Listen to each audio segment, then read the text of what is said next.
Alright, so check this out. It's pretty cool. My one surviving guppy had 9 or 10 babies, and they're all doing really well. It's pretty surprising. This tank has where are they?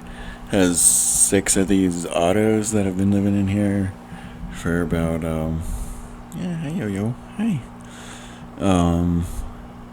For about a year, and then I got 2 male and 5 female guppies, something like that. And then one by one, they all got diseased and died over like 3 months. I don't know why. They must have come in with it. But this one survived and pooped out a bunch of babies. So that's pretty cool. Anyway, let's get to today's episode.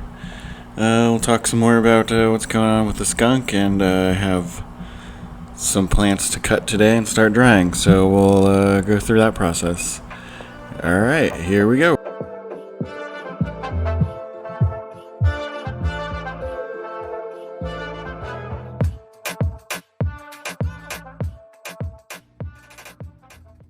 Alright, so we'll go ahead here. Instead of starting in the basement, we'll start out here in the garden, and start over here in the corner. This is just a bunch of native plants I tried to save from my dogs who destroyed them all. And she's checking out the tomato plant. So this is a tomato plant that's over a year old. It was in the basement. I thought it was going to die over the winter. It started turning purple and orange and stuff, but it's still going. And this is the dog's tomato plant. They come and steal the tomatoes they can reach off of it. That's why she was doing that.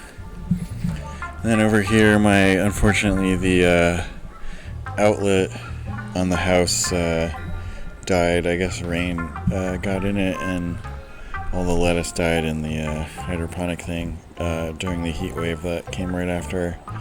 And then over here in the corner, we've got cucumbers and tomatoes, watermelon, these carrots that are being attacked by caterpillars, but whatever. These are strawberries I found in the woods next to the house and dug up. I have these other ones I collected, but they haven't shown any strawberries yet, whereas these ones had them on them, so I'm hoping they'll do better. I don't know if we'll see any more this year, but that's why I grabbed those. These are 2 more tomato plants, a little bit of lettuce back there.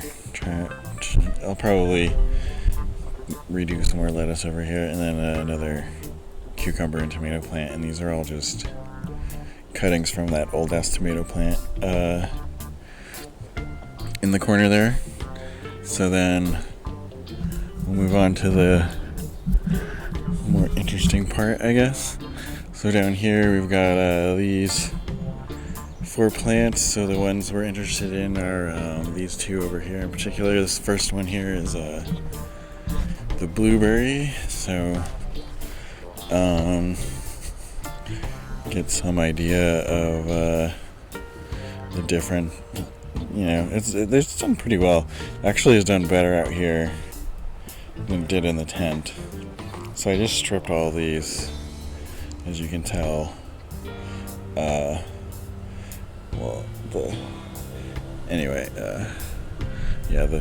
little one here is Gush Mints, and it's got its own story going on.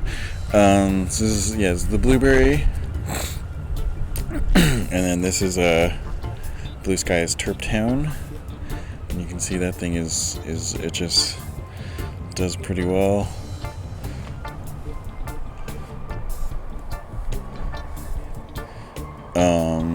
So all of these were attacked by thrips, and I sprayed them, and they were all really unhappy for about 2 weeks. So they're just starting to come back. So yeah, like I said, this is Gush Mints. This is the only one. This one I started from seed, like super late, like in just the beginning of June. So that's why it's so much smaller. And then this is this was a branch that broke off of one of the skunks, and actually I was able to clone it's a whole story too. Failed at all the other clones, so that's why that one's a little bit smaller. That's a skunk number 1. But the one from seed, so to give you a fair comparison, is this one over here. And you can see some of the leaves are still unhappy from, I guess I missed that one, from when I sprayed them. They responded very negatively. So yeah, this one was like going the biggest, but I think it's maybe now Terp Town, which is over there, because of the insect spray. But we'll see now that they're coming back, how they're doing. And then my little one, or my strain Heathcliff, is here. It's the first time it's ever been outside, so I'm curious to see what it does. And then I guess I'll go over what I do here. Go ahead and show you guys how I put all these in. But yeah, very sophisticated watering method of I fill this bucket because the hose doesn't reach the ones on the far end, and then I just water the rest of these with the bucket also to just help make sure I don't overwater. But I don't even really bother. I just use tap water most of the time, and then I'll just fertilize them the same as the ones downstairs with the mills. Alright, so I guess now probably time to go down to the basement. Yeah, I guess since I mentioned it, the cloning and having issues, I bought this thing to see if I could do a little bit better. I have really, really low rates with clones, and as I said, I lost almost literally every clone I tried to take of these plants, the skunk, blueberry, and Terp Town. So yeah, I'll probably try to do, I don't know, see if I test my not only cloning abilities but video abilities, and see if maybe I can do a whole video that's just from cutting to rooting. Alright, here we are back in the basement. And before we get to the main event, we'll get into this other tent here. This is obviously a tent that is in flower. So this is down here in the bottom front is a Blue Dream grown from a really old bag seed. This is a Main Mystery, which is a strain a friend of mine gave me, and half of this plant, I accidentally let this plant dry out, so half of it fell over, so this is only half of it. And then this one in the back we are going to cut today and harvest, and we'll cover how we go through that. First we'll go ahead here and take a little look. You might notice on some of these leaves there's a little bit of PM coming up. That's mostly why I'm harvesting today, also because today is my day off of work. But I don't want to wait anymore. So today is the very last day of week 9 of flower. Alright, so we'll go ahead here and I'll give you a good close-up. So in particular, I can give you a shot of this nug here that I'm highlighting last week at the beginning of week 9, and I can give you a shot pic of it today. So difference of about a week, and then I can also give you a pic of this one up close at the crystals. This is the nug down here on the bottom. I don't have any shots of it from last week, or I don't really remember which nug it was, but yeah, you can take a look and see what this plant looks like. And we'll go ahead now and get to cutting her down. Alright, so now we're upstairs with the plant. It's a little easier to deal with it, and so you can see here, this is the Heathcliff plant, and so this was a bag seed I've had for about 10 years, and this is a good example why you need really good, or if you can't get really good genetics, to at least search, through a lot of genetics and find something good, because you can see this is not a bad end of the end of the run here, but I really messed this plant up. So let me go ahead and I'll show you what's going on here.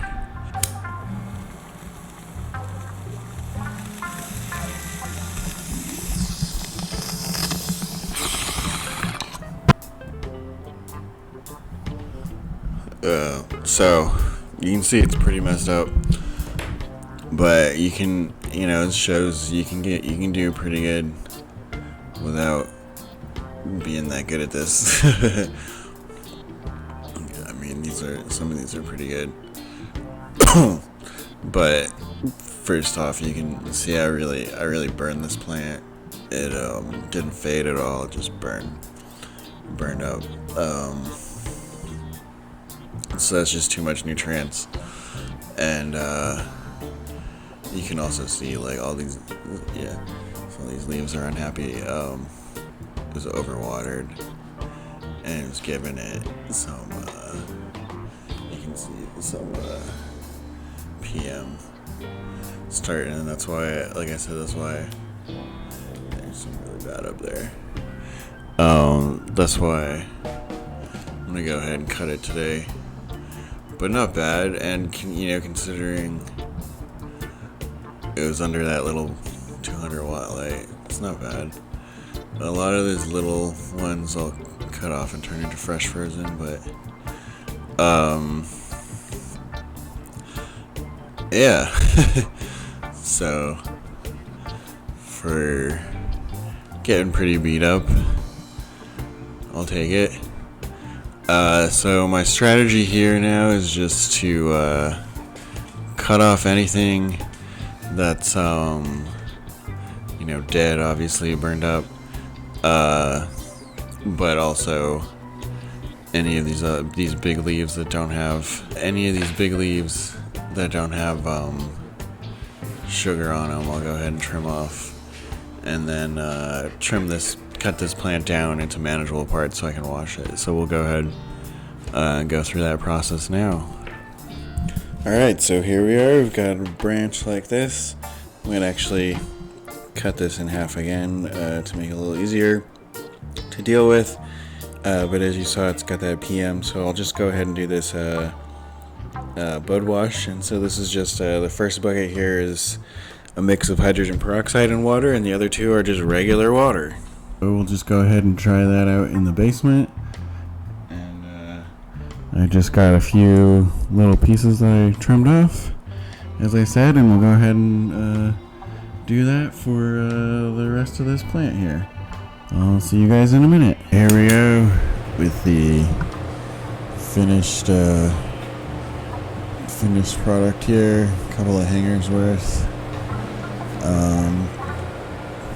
See if I can get a bit of a better shot. So they'll sit down here and dry. It is currently 72 degrees and 65% humidity in here. It's not too unusual for the basement. So they'll probably be done, I don't know, in 6 to 8 days most likely. Usually, unfortunately, it dries pretty quick in here, so I'll probably put them in jars a little bit on the early side so I can jar cure them. But we'll go ahead on here and head over to what you're all probably looking forward to, taking a look at the Skunk #1 Terp Town and Blueberry. And here we are back at the 4x4 flower tent.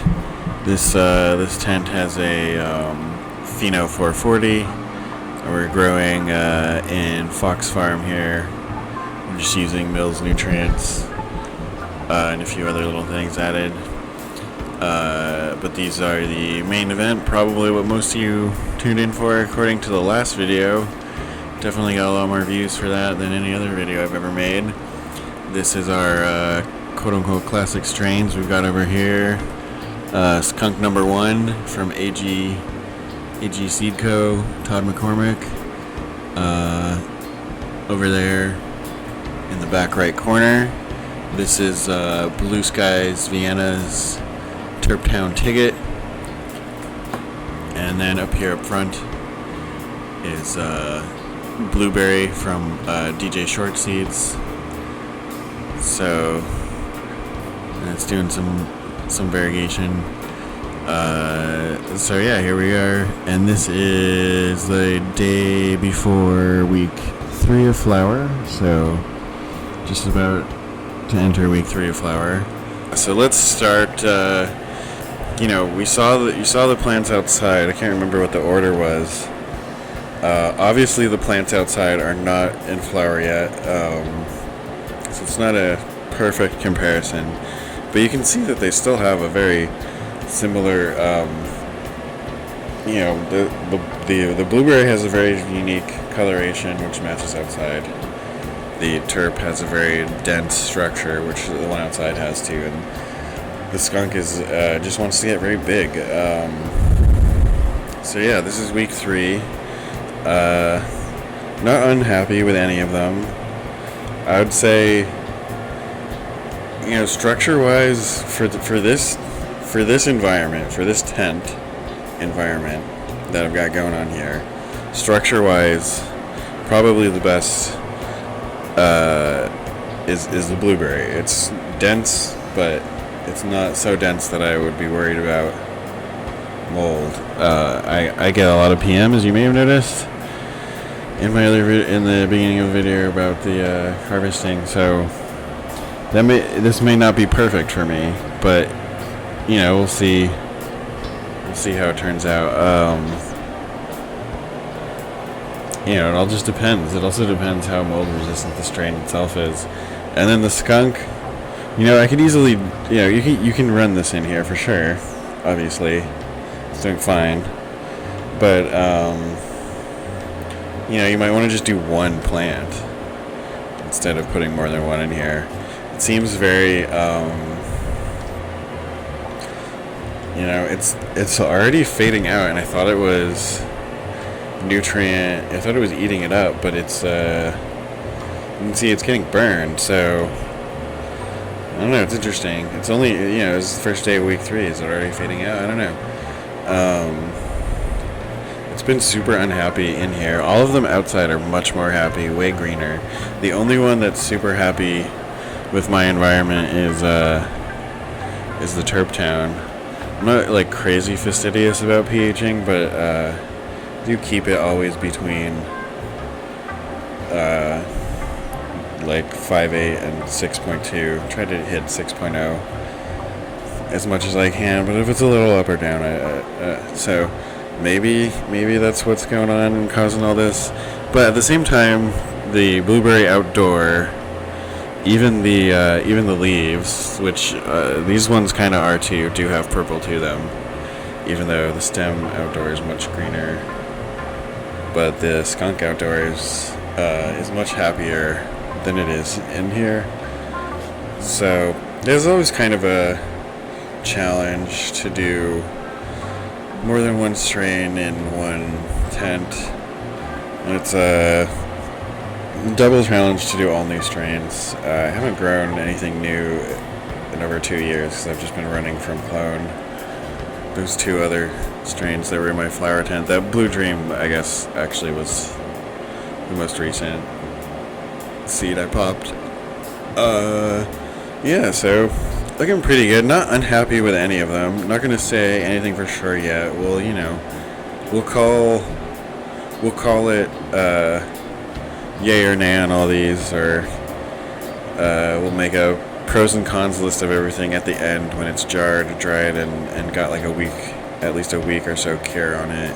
So let's go ahead and zip up this tent, and then we'll check out the other tent with all the males real quick. Here we have the males up here in the back corner here. That one is the skunk. Here closest to us, this is the Terp ticket. this is the female plant that I am pollinating. Blueberry. Go ahead and get that so you can see.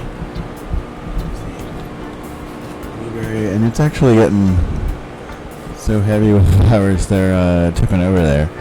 So yeah, they're pretty cool looking actually. Yeah, you don't get to see male flowers that often. But also just to give you an idea of what these plants look like, without being topped or anything like that. Just letting them go.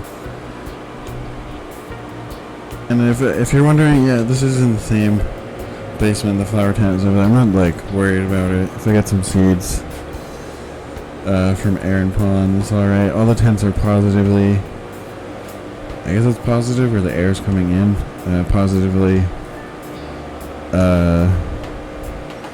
pressurized, so it should stay out. But if I get some seeds, I'm not going to worry about getting more skunk and whatever blueberry hybrids. I'll just grow them out for fun or something. I don't know, at some point, save it. Don't really have a plan, but I won't cry about extra seeds from what was probably pretty good weed. So yeah, there we go. Oh yeah, and I almost forgot. Here's what's left of the main mystery plant after it almost dried out, and the Blue Dream. So this was from an old seed that was a friend of mine brought over when he found out I was growing. So comment below. My friend came over and he said that this Blue Dream smells like was it chicken satay? I think is what he said. Chicken curry, something like that. Is Blue Dream supposed to smell like chicken curry? Comment below, let me know. Alright, see you guys later.